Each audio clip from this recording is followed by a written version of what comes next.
Hi అండి అందరికీ hello welcome back to our channel Ritvika and vlogs. అందరూ బాగున్నారా? నేనైతే చాలా బాగున్నాను. సో ఇవాళ అయితే మీతో ఒక చిన్న వ్లాగ్ అనేది షేర్ చేసుకుంటున్నాను, చూసేయండి. మేము ఎక్కడికి వెళ్తున్నామంటే, మేము పెంచుకునే ఒక కుక్క ఉందండి, తన పేరు జాకీ.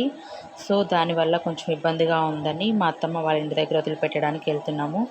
అయితే క్లైమేట్ చూసారు కదండి, ఎంత చల్లగా ఎంత బాగుందో. అసలు మేము వెళ్తున్నప్పుడైతే ఎంత చల్లగా ఉందో, అందుకే రిత్విక్ క్యాప్ పెట్టేశాము. ఇంకా అయాన్షన్ అయితే అసలు బాడీ కూడా కనపడకుండా కవర్ చేశాను అనమాట. ఆ రోజు మేము వెళ్తున్న టైంలో బాగా ఫుల్ వర్షం పడుతుంది. ఇంకా ఆ రోజు సండే కదండి, మా హస్బెండ్కి ఫ్రీ ఉంటుందని ఆ రోజు స్టార్ట్ అయ్యాము. మా జాకీకి మా రిత్విక్కి ఎంత మంచి బాండింగ్ ఉంటుందంటే, ఇద్దరు మంచిగా ఉంటారండి. వాడు వెళ్ళి దాన్ని కొట్టినా కూడా అదేమనదు. సో చూస్తున్నారు కదా, ఇదే మా జాకీ అనమాట. అంటే దాన్ని ఎందుకు వదిలిపెట్టాల్సి వస్తుందంటే, మా ఇంటి దగ్గర ఉన్న అందరూ కంప్లైంట్ ఇస్తున్నారండి, దాని మీద అరుస్తుంది, పిల్లలు పడుకోవట్లేదు, గోల చేస్తుంది అని.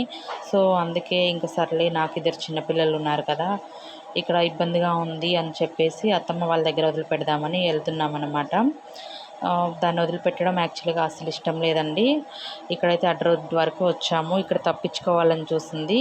ఇంకా వాష్రూమ్కి ఏమైనా వెళ్తుందేమో అని దింపి చూసాం, కానీ అప్పుడు తప్పించుకోవాలని చూస్తుంది. దానికి చాలా ఫీలింగ్స్ ఉంటాయండి. దాన్ని తీసుకెళ్తున్నామని చెప్పేసి పాపం అది ఏడుస్తూ ఉంది. ఏం చేయాలో అర్థం కాలేదు. దాన్ని వదిలిపెట్టడానికి మాకు మనసు రాలేదు, కానీ తప్పలేదు. సో చూస్తున్నారు కదా, అదండి జాకీ అంటే తన పేరే.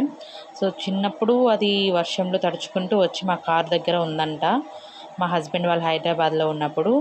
అయితే ఇంకా అలా వచ్చిందాన్ని మా వదిన తీసుకొని కేర్ చేశారు దాన్ని. తర్వాత వదినకి పెళ్ళి అయిపోయిన తర్వాత మా దగ్గరే ఉండిపోయింది. ఇంకా నాకు మ్యారేజ్ అయ్యి 4 years. సో అప్పటి నుంచి నాకు బాగా దగ్గరగా ఉండేది. ఇద్దరం మంచిగా పక్కపక్కనే పడుకున్నాం కూడాను. అంత మంచి బాండింగ్ ఉండేది. ఇప్పుడు సడన్గా ఇలా వదిలిపెట్టాలంటే కూడా చాలా బాధేసింది, కానీ తప్పని పరిస్థితి అయిపోయింది. మా ఇంటి దగ్గర వేరే కుక్కలు రావడం వల్ల అది కూడా వెళ్ళి వాటితోటి కరిపించుకోవడం ఇలా చేస్తుండేటప్పటికి, సరే అదే సేఫ్గా ఉంటుంది కదా ఇక్కడ అత్తమ్మ వాళ్ళ దగ్గర వదిలిపెడితే అని చెప్పేసి అలా అనుకొని మేమిద్దరం డిస్కషన్ చేసుకొని దాన్ని అయితే వదిలిపెడదామని ఆటో మాట్లాడుకొని, ఈ ఆటో డ్రైవ్ చేసే అబ్బాయి అత్తమ్మ కొడుకేనండి. ఇంకా ఆటో మాట్లాడుకొని దానిలో ఎక్కించుకొని తీసుకెళ్ళామన్నమాట. ఇంతకుముందు మాకు కారు ఉంటుండండి, ఆ కారులో మంచిగా కూర్చొని వచ్చేదంట. సో ఇక్కడైతే మీకు రైట్లో ఒక కాలేజీ చూపిస్తున్నాను చూడండి. ఆ కాలేజీలో మా అత్తమ్మ చదువుకున్నారంట. మా హస్బెండ్ చెప్తూ ఉండేవాళ్ళు, ఎప్పుడు నర్సరాపేట వెళ్ళా కూడా ఆ కాలేజీలో మా అత్తమ్మ చదువుకున్నారు. సో నెక్స్ట్ ఇంకొకటి చూపిస్తాను చూడండి, బిలాల్ బిర్యానీ. ఎవరికైనా ఐడియా ఉందా నా వీడియో చూసే వాళ్ళకి? నర్సరాపేటలో ఈ బిర్యానీ అనేది ఫేమస్ అండి. ఎవరైనా ట్రై చేసి ఉంటే కామెంట్ చేసేయండి. సో ఆ కారణంగా మేము వెళ్ళాల్సి వచ్చిందండి, అంత చల్లగా ఉన్నప్పటికీ కూడాను.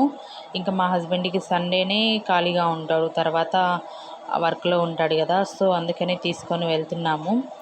దాన్ని వదిలిపెట్టాలంటే కూడా చాలా బాధగా ఉంటుందండి. ఏం కంప్లైంట్ చేస్తారో అండి పాపం, అది ఉన్నప్పటి నుంచి దానికి ఎంత ఫీలింగ్స్ ఉంటాయి. వదిలిపెడుతున్నామని చెప్పేసి అది అన్నం తినడం మానేసింది, ఏడుస్తుంది. మేము లేకపోయినా కూడా అండి అది చాలా బాధపడుతుంది. నేను 3 months డెలివరీ అయ్యాక అమ్మ వాళ్ళ దగ్గర ఉంటే పాపం దిగులు పెట్టుకుని అన్నం కూడా తినేది కాదు. చూశాక దానికి ఎంత ఆనందం వస్తుందో. మనుషులు లేనప్పుడు మనుషులవి చెప్పులు కానీ టవల్స్ కానీ అలా దగ్గరకు వేసుకొని పడుకుంటుంది అన్నమాట. అసలు నిజంగా కుక్క ఏడిస్తే, పిల్లి ఎదురొస్తే, బల్లి మీద పడితేనో ఇలాంటి చెడు జరుగుతాయంటారా? అది నిజమే అయితే కామెంట్ చేసేయండి. ఇంకా ఇక్కడ ఆగి మా వదిన కొడుకుంటేను, చిన్న బాబు యష్మిత్ తన పేరు, ఫ్రూట్స్ తీసుకున్నాము. ఇంకా అత్తమ్మ వాళ్ళ ఇంటి సైడు స్టార్ట్ అయిపోయాము. నిజంగా అండి పాపం దాన్ని చూస్తే చాలా బాధేసింది. వదిలిపెట్టాలంటే నిజంగా మనం పెంచుకున్న వాటిని వదులుకోవాలంటే చాలా బాధేస్తుంది. ఎందుకంటే మన పిల్లలతో సమానంగా చూస్తాం కదా, దాంతో మంచి బాండింగ్ రిలేషన్ ఉంటుంది. అలా సడన్గా వదిలిపెట్టాలంటే చాలా బాధేస్తుంది. ఇంకా అత్తమ్మ వాళ్ళ ఇంటికి అయితే వచ్చేస్తామన్నమాట. అత్తమ్మని చూడగానే హ్యాపీగా లోపలికి వెళ్ళిపోయింది, ఎందుకంటే అత్తమ్మ బాగా అలవాటు కదా. సో ఇక్కడికి వచ్చాక రిత్విక్, మా వదిన కొడుకు యష్మిత్ ఇద్దరు మంచిగా ఆడుకున్నారు. ఇంక ఈవినింగ్ 5-6కి స్టార్ట్ అయిపోయాము రిటర్న్ ఇంటికి. మేము ఉదయం వెళ్ళేటప్పుడు అయితే మార్నింగ్ ఎంత చల్లగా వర్షం పడింది. ఈవినింగ్ వచ్చేటప్పుడు క్లైమేట్ అయితే ఎంత బాగుందంటే అసలు సూపర్గా ఉందండి. ఎంత బాగుందో మీరు ఒకసారి చూడండి. ఆ మంచి సూర్యుడు వెలుగు రావడం, ఆ పచ్చని పొలాలు, అంతా పల్లెటూరు కదండి, ఎంత బాగుందో. సో అందుకే నేను ఒక వీడియో క్లిప్ అనేది తీసుకున్నాను అన్నమాట, క్లైమేట్ బాగుందని. నిజంగా ఇలాంటి వాతావరణంని రియల్గా చూడాలంటే కూడా అదృష్టం ఉండాలంటారు. అంటే ప్రకృతిని అనుభవించడానికి అదృష్టం ఉండాలి అంటారు. ఎందుకంటే పర్టికులర్గా అదే టైంకి మనం అక్కడ ఉండం కదండి, మన వర్క్లో మనం ఉంటూ ఉంటాము. సో పర్టికులర్గా ఆ టైంకి, అలా ఎండ్ వచ్చే టైంకి మనం రియల్గా చూడలేము కదా. సో నేను అందుకే ఈ క్లిప్ యాడ్ చేశాను. చూడండి, మీకు ఎలా అనిపించిందో కామెంట్లో కామెంట్ చేసేయండి. ఇంకొక వ్లాగ్తో మళ్ళీ కలుద్దాం. బాయ్. సబ్స్క్రైబ్.